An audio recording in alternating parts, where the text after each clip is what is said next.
जय हिंद साथियों। आज की इस क्लास में हम ब्रह्मांड से संबंधित अति महत्वपूर्ण प्रश्नों को हल करेंगे और ये हमारी क्लास का एक अभ्यास प्रश्न होगा जिसमें हम लगभग 200 से अधिक प्रश्नों को हल करने वाले हैं। यदि आप इन 200 प्रश्नों में से लगभग 170 या 80 प्रश्न भी हल कर पाते हैं तो मतलब आपकी तैयारी अच्छी हो रही है। और यदि आप आधे भी प्रश्न हल कर रहे हो तो कहीं ना कहीं आपकी तैयारी में कमी है, तो आपको और ज़्यादा मेहनत करने की ज़रूरत है। ठीक है, तो चलिए इस क्लास को हम स्टार्ट करते हैं। यदि आप चैनल पर नए हैं तो चैनल को सब्सक्राइब करें, वीडियो को लाइक और शेयर करें। ठीक है, चलिए क्लास को हम स्टार्ट करते हैं। सबसे पहला प्रश्न है कि सौर प्रणाली की खोज किसने की थी? तो इसका जो उत्तर होगा वह क्या है? कॉपरनिकस। ठीक है, अगला प्रश्न है कि सूर्य के चारों ओर घूमने वाले खगोलीय पिंड क्या कहलाते हैं? तो उनको हम कहते हैं ग्रह। क्या नाम होगा इसका? ग्रह। अगला प्रश्न है कि किसी ग्रह के चारों ओर परिक्रमा करने वाले छोटे आकाशीय पिंड को क्या कहते हैं? तो यदि कोई ग्रह के चारों ओर घूम रहा है तो उसे हम उपग्रह कहते हैं, और यदि सूर्य के चारों तरफ घूमता है तो उसे हम ग्रह कहते हैं। अगला प्रश्न है कि ग्रह की गति का नियम किसने प्रतिपादित किया था? तो ये हमें बताया था किसने? केपलर नाम के वैज्ञानिक ने। केपलर ने हमें बताया था कि सूर्य हमारे सौर मंडल का केंद्रीय बिंदु है और सभी ग्रह सूर्य के चारों तरफ एक दीर्घ वृत्ताकार कक्षा में गति करते हैं। तो ये बात आपको इसमें याद रखना है। अगला प्रश्न है कि हमारे सौर मंडल में कुल कितने ग्रह हैं? तो इसका आंसर हो जाएगा 8। ठीक है, अगला प्रश्न है कि सूर्य से बढ़ती दूरी के अनुसार ग्रहों का क्रम निम्न में से कौन सा सही है? तो जैसे जैसे हम सूर्य से आगे बढ़ते हैं तो सूर्य से सबसे पहले नंबर पे आता है बुध ग्रह, बुध के बाद आता है शुक्र, शुक्र के बाद आता है पृथ्वी और पृथ्वी के बाद आता है मंगल। तो ये वाला हमारा जो विकल्प है वह क्या होगा? सही होगा। अगला प्रश्न है पृथ्वी से बढ़ती दूरी के अनुसार ग्रहों का निम्न में से कौन सा क्रम सही है? इसका मतलब है कि पृथ्वी के सबसे पास में कौन सा ग्रह है? तो सबसे ज़्यादा पास में कौन सा है? शुक्र ग्रह। उसके बाद कौन सा है? मंगल ग्रह। मंगल के बाद पृथ्वी से बुध, और पृथ्वी से सबसे ज़्यादा दूरी पे कौन सा है? बृहस्पति। तो ये वाला विकल्प क्या होगा? इसका सही होगा। आगे है कि आकार के अनुसार सौर मंडल के ग्रहों का अवरोही क्रम बताएं, कि मतलब सबसे बड़ा आकार में कौन सा ग्रह है? तो सबसे बड़ा है बृहस्पति ग्रह, उसके बाद है शनि ग्रह, उसके बाद है अरुण, उसके बाद है वरुण, फिर है पृथ्वी, शुक्र, मंगल और बुध। सबसे छोटा ग्रह कौन सा है? बुध। और सबसे बड़ा ग्रह कौन सा है? हमारा बृहस्पति। तो ये वाला विकल्प इसका क्या हो जाएगा? सही हो जाएगा। ठीक है, अगले प्रश्न की बात करते हैं कि निम्नलिखित में से कौन सौर मंडल का भाग नहीं होता है? तो सौर मंडल में क्षुद्र ग्रह भी होते हैं, धूमकेतु भी होते हैं, ग्रह भी होते हैं, लेकिन जो निहारिकाएं होती हैं वह सौर मंडल का भाग नहीं होती हैं। तो इसका सही उत्तर निहारिका होगा। आगे है नया क्वेश्चन, जिसका क्वेश्चन में चलिए अगले क्वेश्चन की बात कर रहे हैं हम इसमें। तो प्रश्न है कि तारामंडल क्या होते हैं? तो तारामंडल क्या होते हैं? पृथ्वी से समदूरस्थ तारों की आकाश में एक विशेष आकृति, या फिर ऐसे तारों की आकाश में एक विशेष आकृति जो पृथ्वी से समदूरस्थ नहीं है, अथवा हमारे सौर मंडल के ग्रह के आकाश में एक विशेष आकृति, या फिर अंतरिक्ष में तारों के स्थिति के कारण आकाश में इनकी एक विशेष आकृति। नहीं, तारामंडल का मतलब होता है कि ऐसे तारों की आकाश में एक विशेष आकृति जो पृथ्वी से समदूरस्थ नहीं है, मतलब उनकी दूरी समान नहीं है, जैसे सप्तऋषि तारामंडल। ठीक है, तो वही उनकी आकृति कैसी होती है? एक विशेष प्रकार की होती है। तो ये वाला विकल्प क्या हो जाएगा? इसका सही हो जाएगा। अगला है कि अंतरिक्ष में कुल कितने तारामंडल हैं? तो हमारे अंतरिक्ष में जो हम बात करते हैं तो उसमें कुल 89 तारामंडल उपस्थित हैं। ठीक है, अगले प्रश्न की बात करते हैं कि निक्स ओलंपिया कोलंबस पर्वत किस ग्रह पर स्थित है? तो इसकी जब बात करते हैं अपन तो ये वाला जो पर्वत है वह मंगल ग्रह पर उपस्थित है। ठीक है, चलिए अब हम इसमें अगले प्रश्न की बात करते हैं। अगला प्रश्न है कि पार्थिव ग्रहों की संख्या कितनी है? तो पार्थिव ग्रह ऐसे ग्रह जो मंगल ग्रह के इस तरफ वाले सारे ग्रह होते हैं, मंगल, पृथ्वी, बुध और शुक्र। संख्या कितनी होती है? 4। तो यही इसका क्या होगा? सही उत्तर होगा। अगला प्रश्न है कि निम्नलिखित में से कौन एक पार्थिव ग्रह नहीं है? तो बुध पार्थिव है, शुक्र भी पार्थिव है, मंगल भी पार्थिव है, लेकिन शनि जो ग्रह है वह पार्थिव ग्रह नहीं है। देखिए, मंगल ग्रह और बृहस्पति ग्रह के बीच में ऐसी एक लाइन बनी होती है क्षुद्र ग्रहों की। इधर ये मंगल है, इस तरफ क्या है हमारा? बृहस्पति। तो इस तरफ वाले जितने भी ग्रह वो कहलाते हैं पार्थिव, और इस तरफ वाले ग्रह क्या कहलाते हैं? हमारे पार्थिव ग्रह नहीं कहलाते हैं। ठीक है। अगला प्रश्न है कि बाह्य ग्रह या बृहस्पति ग्रह सदृश्य ग्रहों की संख्या कितनी है? मतलब ऐसे ग्रह जो बृहस्पति ग्रह के समान दिखाई पड़ते हैं, तो उनकी जो संख्या है कुल कितनी है? 4 है। ठीक है, जो कि उस तरफ वाले ग्रह होते हैं। अगला है बृहस्पति सादृश्य ग्रहों में सम्मिलित नहीं है, तो आंसर आ जाएगा मंगल, क्योंकि ये सभी उसी तरफ वाले क्षुद्र ग्रहों के बाद वाले ग्रह हैं। ठीक है। अगले प्रश्न है इसमें कि निम्नलिखित में से कौन या किन 2 ग्रहों को छोड़कर शेष सभी ग्रह सूर्य के चारों ओर एक वामावर्त दिशा में चक्कर लगाते हैं? तो वो कौन कौन से हैं? शुक्र और अरुण। ये 2 ऐसे ग्रह हैं जो कि वामावर्त दिशा में चक्कर नहीं लगाते, बाकी सभी उसमें चक्कर लगाते हैं। ठीक है।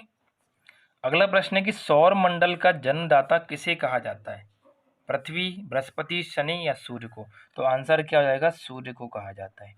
अगला प्रश्न है कि ब्रह्मांड में विस्फोटी तारा कहलाती है धूमकेतु, उल्का, लुब्धक या फिर अभिनव?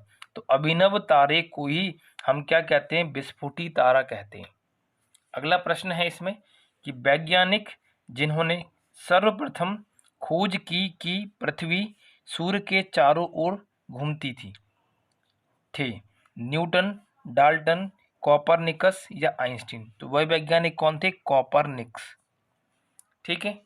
अगला प्रश्न है कि निम्नलिखित में से कौन सा ग्रह नहीं है जिसे प्राचीन भारतीय ग्रह मानते थे? तो इसमें से जो सही उत्तर होगा वह क्या हो जाएगा? हमारा सूर्य, क्योंकि ये सब तो हमारे ग्रह थे, लेकिन सूर्य हमारा ग्रह की श्रेणी में नहीं आता था। ठीक है। अगला प्रश्न है सूर्य के संगठन में सहायक गैसें कौन कौन सी होती हैं? तो एक होती है हीलियम और दूसरी क्या होती है इसमें? हाइड्रोजन। हीलियम और हाइड्रोजन 2 ऐसी सहायक गैसें हैं जो कि सूर्य का निर्माण करती हैं। तो इसका सही उत्तर आएगा हाइड्रोजन और हीलियम। ठीक है। चलिए अब हम आगे अगले क्वेश्चन की तरफ बढ़ते हैं। अगला प्रश्न है इसमें हमारा कि सूर्य के मध्य भाग को क्या कहते हैं? तो सूर्य का जो बीचों बीच वाला भाग होता है उसे प्रकाश मंडल कहा जाता है। ठीक है। आगे कि सूर्य के ऊपर के भाग को क्या कहते हैं? तो उसको कहते हैं वर्णमंडल। क्या आंसर हो जाएगा? वर्णमंडल। ठीक है। अगले प्रश्न की बात करते हैं कि सूर्य सदैव पूर्व में निकलता है क्योंकि जो पृथ्वी है वह पश्चिम से पूर्व की तरफ क्या होती है? घूम रही होती है। तो ये बात आपको इसमें याद रखना है कि सूर्य पूर्व से निकलता है और पश्चिम में जाके क्या होता है? अस्त। ऐसा इसलिए होता है क्योंकि पृथ्वी पश्चिम से पूर्व में क्या हो रही है? अपने अक्ष पे घूर्णन कर रही है। ठीक है। आगे है कि नॉर्वे में अर्धरात्रि के समय सूर्य कब दिखाई देता है? तो ये होता है 21 जून के दिन। ठीक है। तो ये बात आप इसमें याद रखेंगे। अगला प्रश्न है कि एक ग्रह की अपने अक्ष में सूर्य से अधिकतम दूरी क्या कहलाती है? तो इसे आप कहते हैं अपसौर। यदि पृथ्वी सूर्य के सबसे ज़्यादा दूरी पर है, यदि कोई भी ग्रह सूर्य से सबसे ज़्यादा दूरी पर है, तो उस स्थिति को बोलते हैं अपन अपसौर। और इसी का एक विपरीत होता है, यदि कोई ग्रह सूर्य के सबसे ज़्यादा बगल में आ जाता है, निकट आता है, तो उसे कहा जाता है उपसौर। तो इन दोनों प्रश्नों को आपको इसमें याद रखना है। ठीक है। अगला प्रश्न है कि निम्नलिखित में से किनके बीच की औसत दूरी को खगोलीय एकक कहते हैं? तो पृथ्वी और सूर्य के बीच की जो दूरी होती है उसी को हम क्या कहते हैं? खगोलीय इकाई या खगोलीय एकक कहते हैं। तो इसका सही उत्तर पृथ्वी और सूर्य होगा। अगला प्रश्न है कि मध्य रात्रि सूर्य का क्या मतलब होता है? तो मध्य रात्रि सूर्य का मतलब होता है कि सूर्य का ध्रुवीय व्रत में देर तक चमकना। तो इसका अर्थ आप याद रखेंगे कि सूर्य का ध्रुवीय व्रत में देर तक चमकना मध्य रात्रि सूर्य का अर्थ होता है। ठीक है। अगला प्रश्न है कि मध्य रात्रि का सूर्य किस क्षेत्र में दिखाई देता है? तो यह हमें आर्कटिक क्षेत्र में दिखाई पड़ता है। तो इसका उत्तर हो जाएगा आर्कटिक क्षेत्र। अगले प्रश्न की बात करें हम इसमें कि सूर्य में काला धब्बा क्या होता है। सूर्य में एक बड़ा काला छेद है। दिन के दौरान धब्बे उत्सर्ज ऊर्जा के स्रोत होते हैं। धब्बे वे स्थान हैं जो प्रकाश उत्सर्जित करने में असमर्थ होते हैं। यही इसका सही उत्तर होगा कि सूर्य के जो काले धब्बे होते हैं वो क्या करते हैं, प्रकाश को उत्सर्जित करने में असमर्थ होते हैं। ठीक है। अगला प्रश्न है कि सूर्य के रासायनिक मिश्रण में हाइड्रोजन का प्रतिशत है 71, 61, 75, 54। तो सही उत्तर होगा 71%। अगला प्रश्न है कि निम्नलिखित में से कौन एक तारा है। चंद्रमा, शुक्र, पृथ्वी, सूर्य। तो सूर्य इसका क्या हो जाएगा, सही उत्तर हो जाएगा। चलिए अब हम इसमें अगले प्रश्न की बात करते हैं कि सौर पृष्ठ पर लगभग कितना तापमान होता है। 800, 600, 6000, 1000। तो सूर्य का जो पृष्ठ होता है उस पर लगभग 6000 डिग्री सेल्सियस का तापमान होता है। तो यह इसका सही उत्तर होगा। अगले प्रश्न की बात करते हैं कि सूर्य की सतह पर हाइड्रोजन के अलावा दूसरा कौन सा तत्व बहुतायत में पाया जाता है। तो हाइड्रोजन के साथ साथ इसमें जो तत्व होता है वह कौन सा होता है, हीलियम होता है। ठीक है। अगला प्रश्न है कि सूर्य प्रकाश धरती तक पहुंचने में कितना मिनट लेता है। तो 8 मिनट और 17 सेकेंड का समय लगता है। तो इसमें 8 अकेला लिखा है यहाँ पे 8.3। तो यही इसका क्या हो जाएगा, सही उत्तर हो जाएगा। यदि एक्यूरेट वैल्यू यदि आपसे पूछी जाती है तो आंसर होता है 8 मिनट, साथ में आप क्या लिखेंगे 17 सेकेंड। अगला प्रश्न है इसमें कि सूर्य के सबसे पास कौन सा ग्रह है। तो जो बुध ग्रह है वह क्या है, सूर्य के सबसे निकट है। और उसके बाद दूसरे नंबर पे कौन सा है, शुक्र ग्रह। ठीक है। तो इसका आंसर हो जाएगा बुध। अगला प्रश्न है कि बुध नक्षत्र में एक वर्ष में दिनों की संख्या कितनी होती है। 300, 56, 36 या फिर 88। तो बुध में एक वर्ष में जो दिनों की संख्या होती है वह कितनी होती है, 88 दिन। तो 88 इसका क्या हो जाएगा, सही उत्तर हो जाएगा। ठीक है। अगला प्रश्न है कि किस ग्रह में चंद्रमा की तरह कलाएं पाई जाती हैं। मंगल, बुध, बृहस्पति अथवा फिर क्या होगा, शनि। तो जो हमारा बुध ग्रह है इसमें चंद्रमा की समान क्या होती हैं, कलाएं पाई जाती हैं। मतलब इसमें छोटे छोटे से क्रेटर बने हुए। ठीक है। तो 40वें प्रश्न का सही उत्तर हो जाएगा बुध। अगला प्रश्न है कि निम्नलिखित में से कौन से ग्रहों के चारों ओर घूमने वाले ग्रह नहीं होते हैं।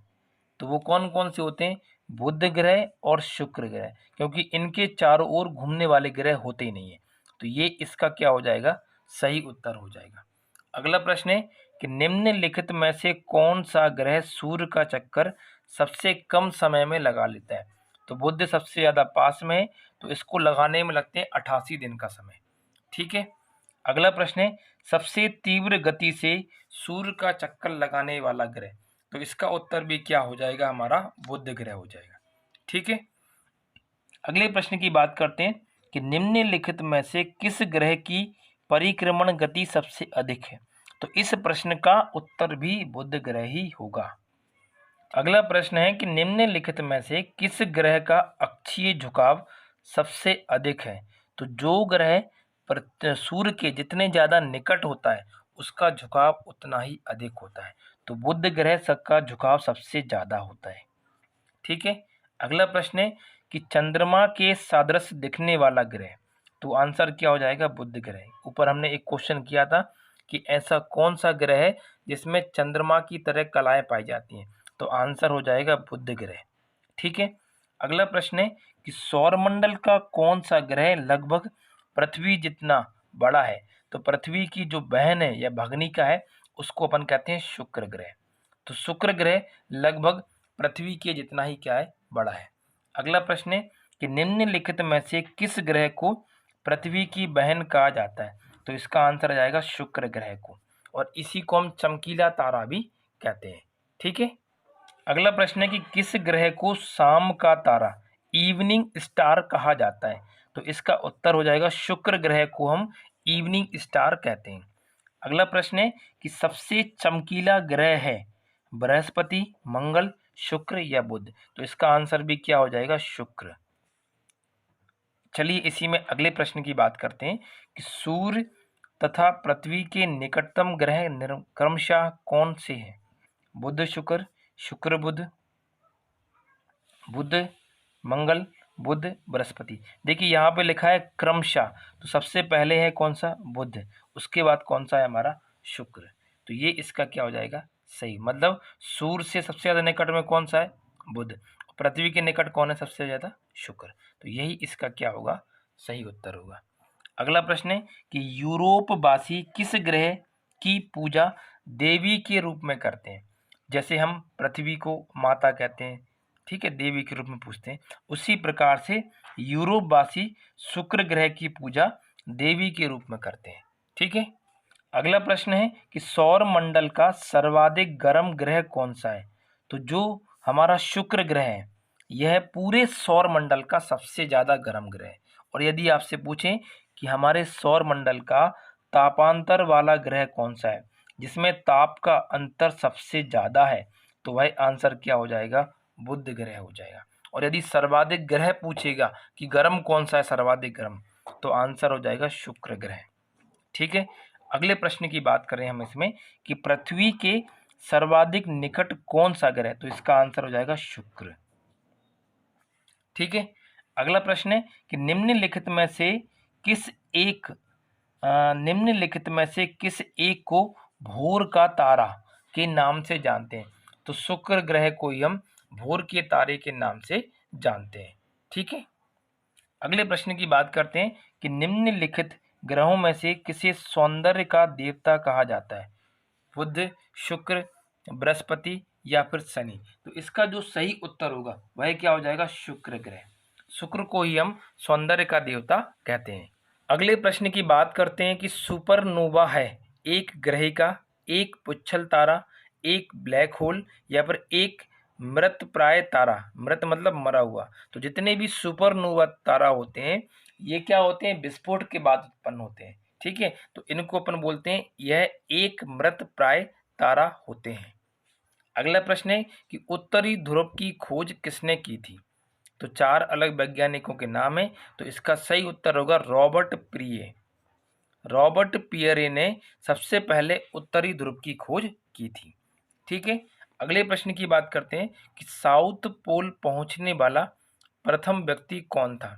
मैंगलन, अमेरिको, वेस्पुची, पियरी या फिर अमेंडसेन? तो अमेंडसेन नाम के जो वैज्ञानिक थे वह पहली बार, या फिर जो व्यक्ति था वह पहली बार साउथ पोल पर पहुंचा था। और उत्तरी ध्रुव पे कौन पहुंची थी? Robert Pierre. ठीक है। तो दोनों बातें आप इसमें याद रखेंगे। अगले प्रश्न की बात करते हैं कि पृथ्वी के सबसे निकटतम खगोलीय पिंड हैं चंद्रमा, शुक्र, सूर्य अथवा प्रोक्सिमा सेंटूरी? तो इन सभी में से सही उत्तर होगा चंद्रमा। चंद्रमा पृथ्वी के सबसे ज्यादा निकट एक खगोलीय पिंड है। अगला प्रश्न है कि पृथ्वी की आकृति सर्वोत्तम ढंग से किस शब्द से स्पष्ट की जा सकती है? चतुष्फलक से, विषुवत रेखा से, नारंगी से अथवा लक्षव गोलाभ से? आपने वो देखा हुआ एक ग्लोब टाइप का जो ग्लोब होता है उसी को बोलते हैं लक्षव गोलक। तो इसके द्वारा हम पृथ्वी की जो आकृति है उसको बेहतर तरीके से समझ सकते हैं। तो यही इसका क्या हो जाएगा? सही उत्तर होगा। अगला प्रश्न है कि पृथ्वी सूर्य के परिता अपनी कक्षा में लगभग किस गति से चक्कर लगाती है? तो उसका कोण पूछ रहा है हमसे कि कितने कोण प्रतिदिन लगाती है? 5, 2, 1, 3? तो इसका सही उत्तर हो जाएगा 1 डिग्री प्रतिदिन के हिसाब से जो पृथ्वी है सूर्य के चारों तरफ चक्कर लगाती है। ठीक है। अगला प्रश्न है कि सूर्य के चारों ओर पृथ्वी के परिक्रमण काल की चाल। तो देखो इसमें एक रूल लगता है कि जब जब पृथ्वी सूर्य के निकट होती है तब तब उसकी चाल बढ़ जाती है, और जब जब पृथ्वी सूर्य से दूरी पर जाती है, दूर हो जाती है, तो उसकी जो चाल होती है अपनी कक्षा में घूमने की वह कैसी हो जाती है? स्लो हो जाती है। तो यहाँ पे लिखा है कि पृथ्वी सूर्य के निकटतम होती है तो चाल कैसी होती है? अधिकतम। तो यही इसका विकल्प क्या होगा? सही होगा। अगला प्रश्न है कि पृथ्वी के भ्रमण की गति है 27, 31, 25, 39.5। तो इसका सही उत्तर होगा 27 किलोमीटर प्रति मीटर। ठीक है, प्रति मिनट लिखा हुआ है ये।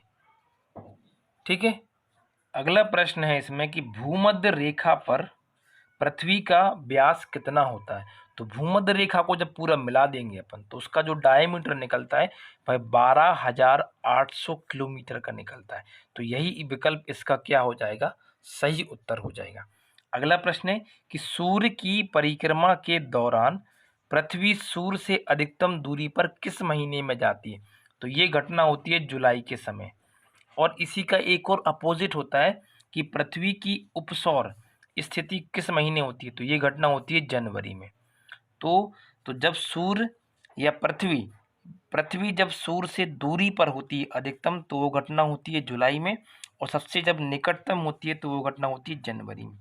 इसे अपन उपसौर कहते हैं और इस घटना को आप बोलते हैं अपसौर। ठीक है, दोनों बातें आप इसमें याद रखेंगे।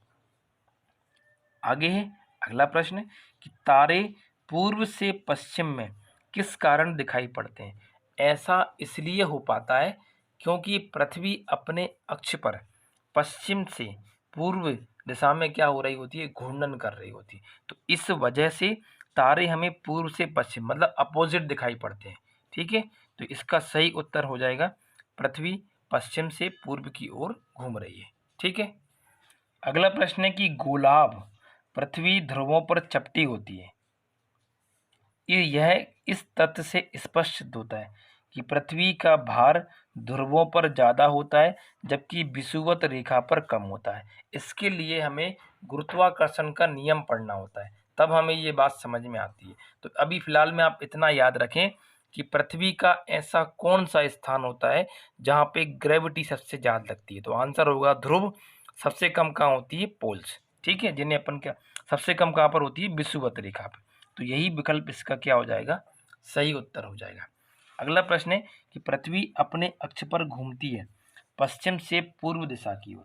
तो ये इसका क्या हो जाएगा, सही उत्तर हो जाएगा।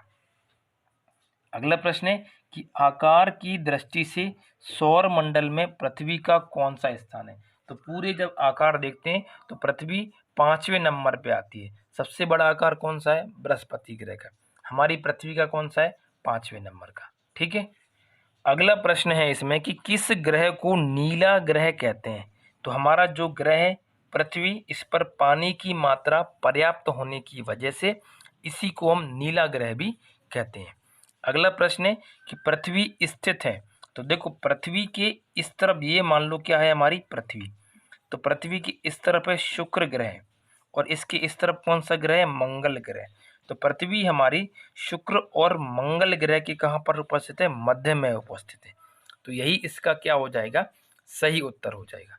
ठीक है, अगले प्रश्न की बात करते हैं कि किस दिन पृथ्वी सूर्य के सबसे ज्यादा निकट होती है। तो ये घटना होती है 3 जनवरी के दिन। 3 जनवरी के दिन पृथ्वी जो होती है सूर्य के सबसे ज्यादा निकट होती है और 4 जुलाई के दिन पृथ्वी सूर्य से सबसे ज्यादा दूरी पर होती है। तो इसका सही उत्तर हो जाएगा 3 जनवरी। ठीक है, अब आगे है इसमें अगला क्वेश्चन कि पृथ्वी सूर्य से अपनी अधिकतम दूरी पर होती है 30 जनवरी को, 22 दिसंबर को, 22 सितंबर को या फिर 4 जुलाई को। तो ये घटना होती है कब, 4 जुलाई के दिन। तो इसका सही उत्तर होगा 4 जुलाई। अगला प्रश्न है कि पृथ्वी सूर्य के इर्द गिर्द परिक्रमा करती है लगभग 365 दिन 365.25, 365.50, 365.75। तो इसका जो सही उत्तर होगा वह 365 दिन और 0.25। तो ऑप्शन नंबर जो बी होगा यही इसका क्या हो जाएगा, सही उत्तर हो जाएगा। ठीक है, अगला प्रश्न है कि सूर्य के अतिरिक्त निकटतम सितारे से पृथ्वी या प्रकाश पृथ्वी तक पहुंचता है। तो इसका जो सही उत्तर होगा वह क्या होगा, 4.2 वर्ष। तो लगभग 4.2 वर्ष में सूर्य के अतिरिक्त किसी निकटतम सितारे तक प्रकाश पृथ्वी तक पहुंचता है, कब तक, 4.2 वर्ष में। ठीक है, अगला प्रश्न है कि सूर्य से पृथ्वी की दूरी कितनी है। तो यह है 149.6 मिलियन। इसी को कई बार आप क्या कहते हैं, 15 करोड़ किलोमीटर भी कहते हैं। जिसे हम बोलते हैं खगोलीय इकाई। अगला प्रश्न है कि अपने अक्ष पर पृथ्वी एक चक्कर कितने समय में पूरा करती है? तो उसको समय लगता है 23 घंटे 56 मिनट 4 सेकंड। तो ऑप्शन नंबर बी इस क्वेश्चन का सही आंसर होगा। अगला प्रश्न है कि पृथ्वी पर दिन रात की अवधि समान होती है, ध्रुवों पर, मकर रेखा पर, भूमध्य रेखा पर या फिर कर्क रेखा पर? तो इसका सही आंसर हो जाएगा भूमध्य रेखा। भूमध्य रेखा पर पृथ्वी पर दिन और रात की अवधि कैसी होती है? एक समान होती है। अगला प्रश्न है कि इक्विनॉक्स का तात्पर्य क्या है? जब तिथि दिन और रात की समान अवधि होती है, रात की अपेक्षा दिन लंबे होते हैं, दिन की अपेक्षा रात लंबी होती है, या वर्ष के सबसे छोटे दिन और सबसे छोटी रात होती है। तो इसका जो अर्थ होता है इक्विनॉक्स का, उसका मतलब होता है कि दिन और रात दोनों की अवधि क्या हो जाती है? समान हो जाती है। तो उसी को हम बोलते हैं इक्विनॉक्स। ठीक है। अगला प्रश्न है कि दक्षिणी गोलार्ध में सबसे लंबा दिन कब होता है?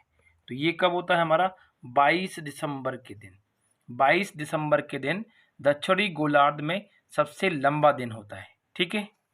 अगला प्रश्न है कि भू अक्ष तल पर भू अक्ष का झुकाव कितना है? तो ये कितना है? 66.5 डिग्री। और पृथ्वी अपने अक्ष पर कितनी है?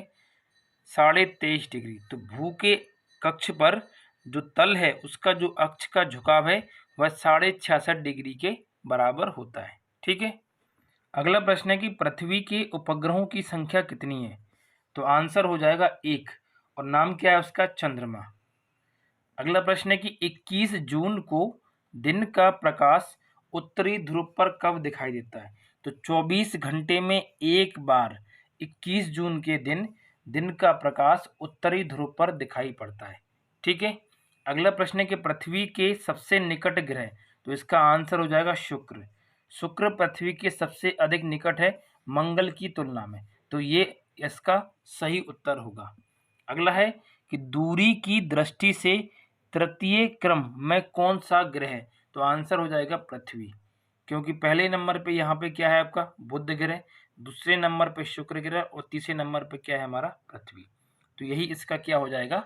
सही आंसर हो जाएगा। अगला प्रश्न है कि पृथ्वी अपने परिक्रमण मार्ग पर परिक्रमा करते हुए अपने अक्ष द्वारा कक्षा तल पर कितने डिग्री का कोण बनाती है? देखिए दो चीजें होती हैं। पहले तो क्या होता है? पृथ्वी खुद अपने अक्ष पे कितनी झुकी है? तो आंसर होता है 23.5 डिग्री। लेकिन जिस मार्ग में वो घूम रही है दीर्घवृत्ताकार कक्षा में, उस कक्षा में उसका कितना कोण बना है? तो वो आंसर कितना होता है? 66.5 डिग्री। तो इस प्रश्न का जो सही उत्तर होगा वह कितना होगा? 66.5 डिग्री के बराबर।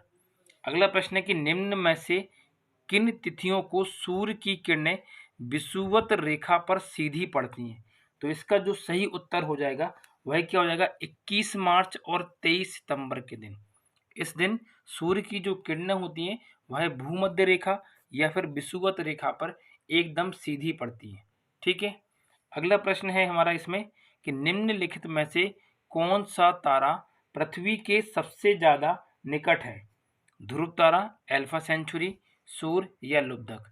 तो सूर्य इसका क्या हो जाएगा? सही उत्तर हो जाएगा। सूर्य पृथ्वी से सबसे निकट तारा है। ठीक है। अगला प्रश्न है कि यह किसने सर्वप्रथम प्रतिपादित किया कि सूर्य हमारे सौर मंडल का केंद्र है और पृथ्वी उसकी परिक्रमा करती है? तो ये बात हमें बताई थी कोपरनिक्स नाम के वैज्ञानिक ने। तो इसका सही उत्तर होगा कोपरनिक्स। अगला प्रश्न है कि जब दिन और रात की अवधि लगभग बराबर होती है तो सूर्य की किरणें सीधी कहाँ पर पड़ती हैं? तो थोड़ी देर पहले मैंने इसका आंसर बताया था कि सीधी किरणें उस समय विषुवत रेखा पर या फिर विषुवत को आप क्या कहते हैं? भूमध्य रेखा पर पड़ती हैं। अगला प्रश्न है यदि पृथ्वी एवं अंतरिक्ष के बीच से वायुमंडल को हटा लें अपन पूरी तरीके से, तो उस कंडीशन में आसमान का रंग कैसा दिखाई देगा? तो आंसर हो जाएगा काला। काला इसलिए दिखाई देगा क्योंकि जब वायुमंडल नहीं होगा तो वहां पर प्रकाश का जो परावर्तन होता है और प्रकीर्णन होता है वह क्या हो जाएगा? पूरी तरीके से समाप्त हो जाएगा। तो जो भी आप आसमान देखेंगे वह कैसा रंग का दिखाई देगा आपको? काले रंग का। तो इसका आंसर हो जाएगा काला। ठीक है। अगला प्रश्न है कि पृथ्वी की परिधि कितनी होती है। तो पृथ्वी की परिधि होती है 40,075 किलोमीटर। लगभग आप इसे 40,000 किलोमीटर कह सकते हैं। ठीक है। अगला प्रश्न है कि किस तिथि को उत्तरी गोलार्ध में सबसे लंबा दिन होता है। तो इसका जो सही उत्तर होगा वह क्या होगा, 21 जून के दिन। और सबसे छोटा दिन कब होता है, 22 दिसंबर के दिन। तो दोनों डेट हैं कि उत्तरी गोलार्ध में सबसे लंबा दिन, तो आंसर हो जाएगा 21 जून। और यदि इसमें सबसे छोटा पूछेगा तो आंसर क्या हो जाएगा हमारा, 22 दिसंबर। जैसा कि नीचे वाले क्वेश्चन में दिया है कि किस तिथि को उत्तरी गोलार्ध में सबसे छोटा दिन होगा, तो आंसर हो जाएगा 22 दिसंबर के दिन। ठीक है। आगे है कि ध्रुवों पर दिन की अवधि होती है 6 माह। तो 6 माह तक लगातार दिन होता है और 6 महीने तक लगातार क्या होती है, रात होती है, क्योंकि वहां पर सूर्य का प्रकाश पूरी तरीके से पहुंच नहीं पाता है। ठीक है। अगला प्रश्न है कि निम्नलिखित में से किस ग्रह का औसत घनत्व सबसे अधिक होता है। बृहस्पति, मंगल, पृथ्वी अथवा बुध। तो इन चारों में से जो बुध ग्रह है इसका घनत्व सबसे ज्यादा है। ठीक है। कौन सा वाला, एवरेज घनत्व। अगला प्रश्न है कि किसने सबसे पहले पृथ्वी की परिधि को मापा था, मतलब इसको मापने का एक अनुमान लगाया था। तो वह कौन है, इरेस्टोस्थनीज। ये वैज्ञानिक है। तो इस क्वेश्चन का सही आंसर हो जाएगा इरेस्टोस्थनीज।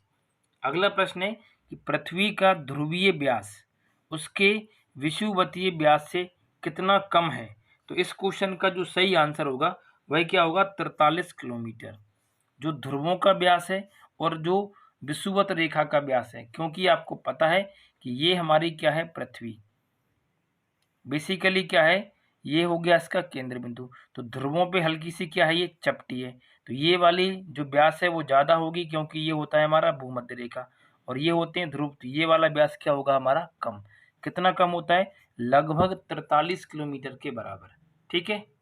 अगला प्रश्न है कि पृथ्वी का विषुवतीय व्यास लगभग कितना है। तो इसकी वैल्यू है 12,750 किलोमीटर।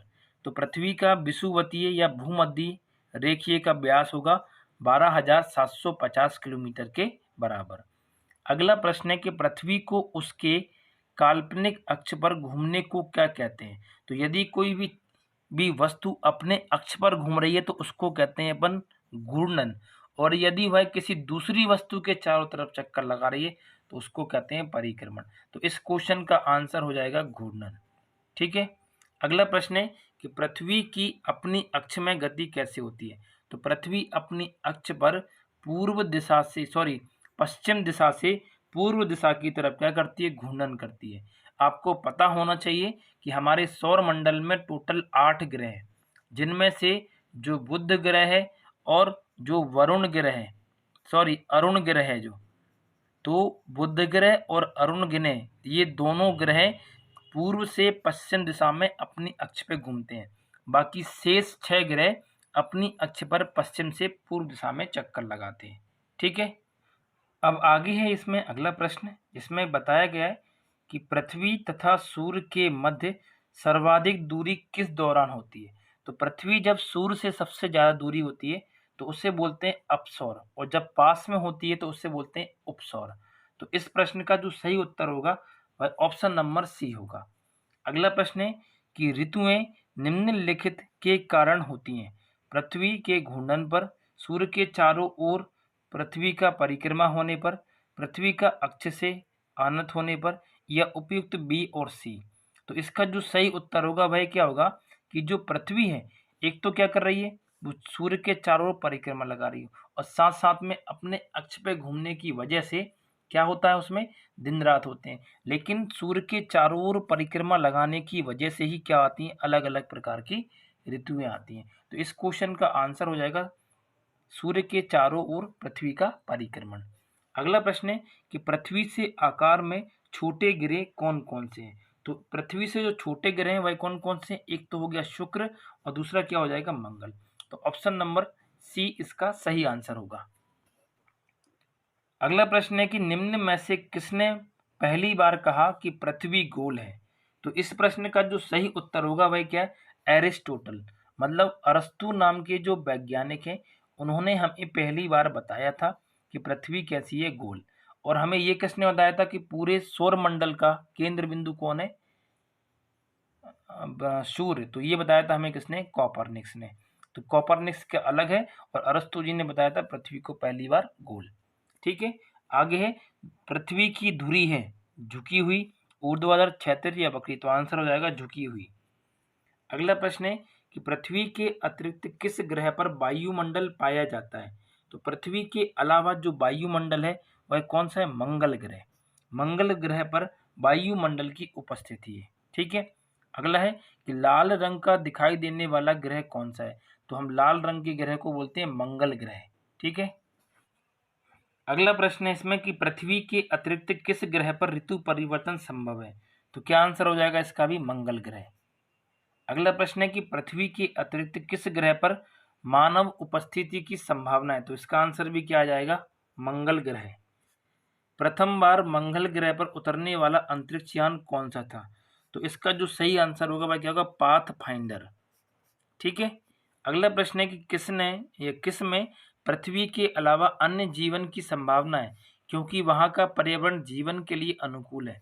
तो क्या होगा? मंगल ग्रह, और इसी पर जीवन की खोज की तलाश की जा रही है। ठीक है, अगला प्रश्न है इसमें कि एक ग्रह के दिन का मान, उसके अक्ष का झुकाव लगभग पृथ्वी के दिन के मान और झुकाव के तुल्य होता है। तो इसमें से ऐसा कौन सा ग्रह है जिसके एक दिन और उसके झुकाव का मान लगभग पृथ्वी के बराबर है? तो आंसर क्या हो जाएगा? मंगल ग्रह, क्योंकि इसी पर जीवन की संभावना है और इसका जो घूमने का तरीका है और इसका जो झुकाव है वो सब पृथ्वी की तुलना में एकदम पृथ्वी के समान है। अगला है कि सौर मंडल का सबसे छोटा उपग्रह कौन सा है? फोमोस, डीमोस, लेडा या फिर फार्टिलिया? तो इसका आंसर हो जाएगा डोमोस, डीमोस, जो कि मंगल ग्रह का एक उपग्रह है। मंगल ग्रह के दो उपग्रह हैं, फोमोस और डीमोस, इनमें से छोटा वाला कौन सा है? डीमोस वाला। ठीक है, अगला प्रश्न है इसमें कि रात्रि को आकाश में कौन सा ग्रह लाल रंग का दिखता है? तो आंसर हो जाएगा मंगल ग्रह। ठीक है, अगला प्रश्न है कि सौर मंडल में सबसे बड़ा ग्रह कौन सा है? तो आंसर हो जाएगा बृहस्पति। सभी ग्रहों में सबसे बड़ा ग्रह बृहस्पति और सबसे छोटा ग्रह बुध ग्रह। ठीक है, अगला प्रश्न है कि इसमें कि बृहस्पति के ग्रह पर लाल जो धब्बे बने हैं वह किस रंग संकेत के सूचक होते हैं? तो लाल रंग के जो धब्बे हैं वह अशांत बादल हैं जो कि शांत नहीं हो रहे हैं। ठीक है, तो इसका जो सही उत्तर होगा वह क्या हो जाएगा? अशांत बादल। अगला प्रश्न है कि संयुक्त राज्य अमेरिका ने किस ग्रह की खोज के लिए गैलीलियो नामक अंतरिक्ष यान भेजा था? तो इस प्रश्न का सही उत्तर होगा बृहस्पति। बृहस्पति ग्रह की खोज के लिए यूएसए ने सबसे पहले अंतरिक्ष यान भेजा था। ठीक है, अगला प्रश्न है मैगेलन अभियान किस ग्रह से संबंधित है? तो कुछ ये पुराने अभियान है जो कि आपको परीक्षा के लिए याद रखना है क्योंकि पहली बार भेजे गए थे। तो ये मैगेलन जो अभियान है यह भी बृहस्पति के ग्रह से संबंधित है, उसी की जानकारी के लिए इसे भेजा गया था। अगला प्रश्न है कि सुमेकर लेवी 9 नाम का जो धूमकेतु है वह किस ग्रह से टकराया था? तो इसका आंसर हो जाएगा बृहस्पति। ठीक है, अगला प्रश्न है कि सूर्य के इर्द गिर्द परिक्रमा में निम्न में से कौन सा ग्रह अधिकतम समय लेता है? तो इन समय में सबसे ज्यादा दूरी पे कौन सा है? बृहस्पति। तो ये क्या करता है? सूर्य की एक परिक्रमा करने में सबसे ज्यादा समय लेता है। ठीक है, तो यही इसका सही उत्तर होगा। अगला प्रश्न है कि सौर मंडल का सबसे बड़ा उपग्रह कौन सा है? टाइटन, मिरांडा या फिर चंद्रमा या फिर गैनीमेड? तो गैनीमेड सबसे बड़ा है क्योंकि ये बृहस्पति ग्रह का क्या है? एक उपग्रह है और ये सबसे बड़ा उपग्रह है इसका। ठीक है, अगला प्रश्न है कि निम्नलिखित ग्रहों में से किसके चारों ओर बलें होती हैं?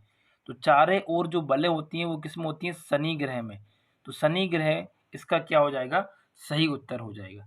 ठीक है, अगला प्रश्न है इसमें कि नासा के किससे संबंधित मिशन का नाम जूनो है? मतलब जूनो मिशन किस ग्रह के लिए भेजा गया था? तो इस प्रश्न का जो सही उत्तर होगा वह क्या हो जाएगा? बृहस्पति। बृहस्पति ग्रह से संबंधित जूनो ग्रह, जूनो मिशन को भेजा गया था। ठीक है, अगला प्रश्न है कि सौरमंडल के बड़े उपग्रहों में से टाइटन निम्न में से किसका उपग्रह है? तो जो शनि ग्रह है इसका एक उपग्रह है, क्या है? टाइटन। तो ये आपको इसमें याद रखना है। अगला प्रश्न है कि शनि ग्रह है प्लूटो से ठंडा, नेपच्यून से गर्म, नेपच्यून से ठंडा या फिर जुपिटर से गर्म? तो इस क्वेश्चन का जो सही आंसर होगा वही क्या हो जाएगा कि ये जो शनि ग्रह है वह नेपच्यून से क्या है, गर्म ग्रह है।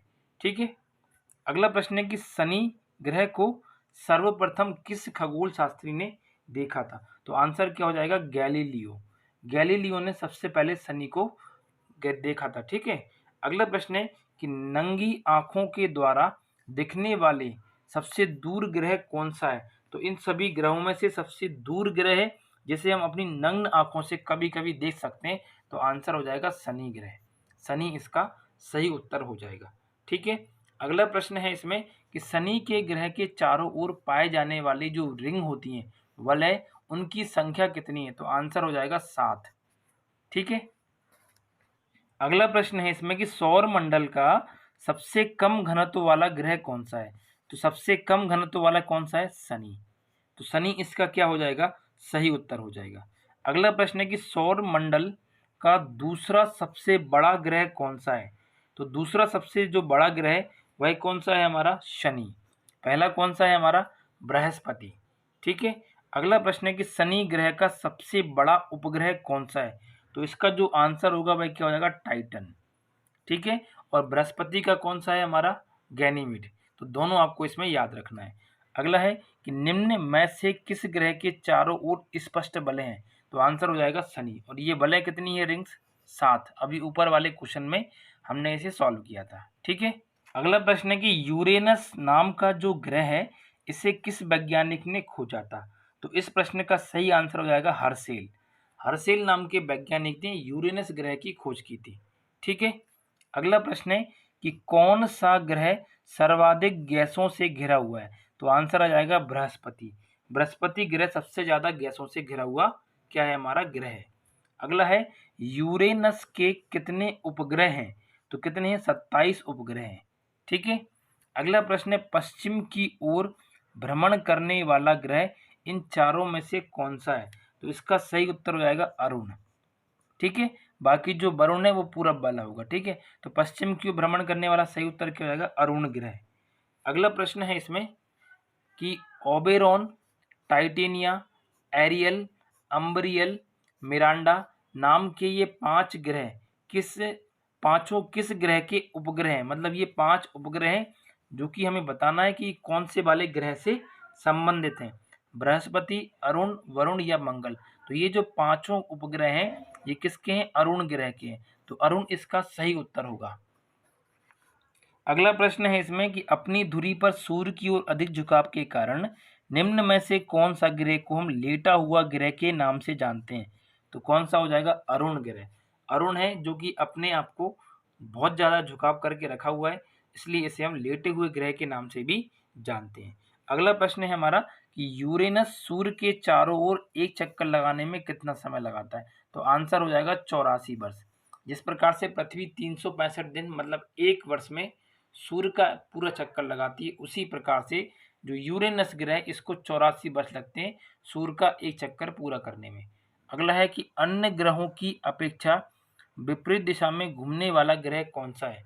तो वो कौन सा हो जाएगा आपका, यूरेनस नेपच्यून। तो आंसर हो जाएगा यूरेनस, जिसे अपन क्या कहते हैं, अरुण के नाम से भी जानते हैं।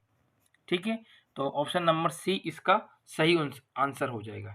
ठीक है, आगे है इसमें कि कौन सा ग्रह हरे प्रकाश को उत्सर्जित करता है? तो हरे प्रकाश को उत्सर्जित करने वाला जो ग्रह है वह कौन सा हो जाएगा, हमारा वरुण। और इसी का रंग भी कैसा होता है, हरे रंग का। ठीक है, अगला प्रश्न है कि सौर परिवार के निम्न ग्रहों में से कौन सा ग्रह सबसे अधिक ठंडा है? तो जो सूर्य से सबसे अधिक दूरी पर होता है वही सबसे ठंडा ग्रह होता है। तो नेपच्यून इस क्वेश्चन का सही आंसर होगा। अगला प्रश्न है कि किस गैस की उपस्थिति के कारण वरुण ग्रह हरे रंग का दिखाई पड़ता है? तो मीथेन गैस की उपस्थिति की वजह से ऐसा होता है। ठीक है, तो सही उत्तर हो जाएगा मीथेन। अगला प्रश्न है कि निम्नलिखित में से कौन से 2 ग्रह सहोदर भाई के नाम से जाने जाते हैं? तो आंसर हो जाएगा अरुण और वरुण। ये दोनों ग्रहों को अपन सहोदर भाई के नाम से जानते हैं। अगला प्रश्न है कि सौर मंडल का सबसे छोटा ग्रह कौन सा है? तो आंसर आ जाएगा बुध। बुध ग्रह सौर मंडल का सबसे छोटा ग्रह है। और सबसे बड़ा कौन सा है, बृहस्पति। ठीक है, जैसा कि मैंने स्टार्टिंग में आपको बताया था कि हम इसमें 200 क्वेश्चनों को हल करने वाले हैं, लेकिन समय के अभाव के चलते हम आज इसके केवल 150 क्वेश्चन ही सॉल्व करते हैं। ठीक है, शेष 50 क्वेश्चनों को भी मैं आगे सॉल्व करा दूंगा और इसकी पीडीएफ बना के आपको दे दूंगा, आप इसको सॉल्व कर लेना एक बार। ठीक है, तो आज की क्लास के लिए इतना ही। इसकी जो पीडीएफ होगी वह आपको टेलीग्राम के चैनल पर शेयर कर दी जाएगी, वहाँ से आप इसे प्राप्त कर सकते हैं। ठीक है, आज के लिए इतना ही। मिलते हैं हम अगली क्लास में, तब तक के लिए नमस्कार, धन्यवाद।